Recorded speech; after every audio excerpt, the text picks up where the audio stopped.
தான் வில்லு பாட்டு பாட வந்திருக்கோம். அது சரி, திருவள்ளுவரை பத்தி உங்களுக்கு என்ன தெரியும்? நல்லா தெரியும். நல்லா தெரியுமா? இவர் ஒரு விவகாரம் குடிச்சாலே நல்லா நம்ம கேட்டுக்கோ. அவர் எப்படி இருப்பாருன்னு சொல்லுங்க.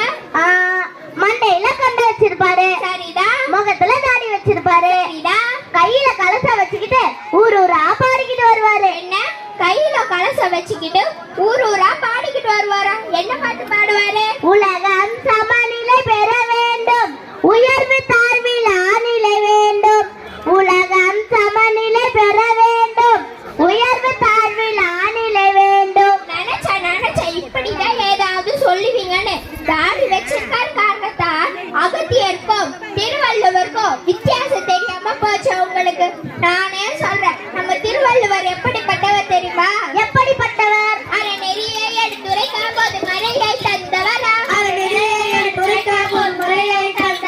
தமிழுக்கு பெருமை சேர்த்த வள்ளுவரா. உலக மக்கள் அனைவரையும் நற்செயலில் வழி நடத்தும் பேராற்றல் கொண்டவரா வள்ளுவரா. உலக மக்கள் அனைவரையும் நற்செயலில் வழி நடத்தும் பேராற்றல் கொண்டவரா வள்ளுவரா.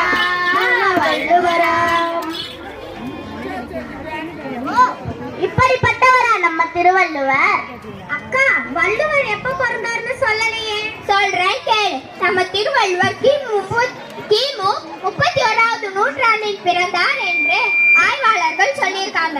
அதனாலதான் ஒவ்வொரு வருடமும் தை திங்கள் 2ஆம் நாளை நாம திருவள்ளுவர் தினமாக கொண்டாடி வருகிறோம்.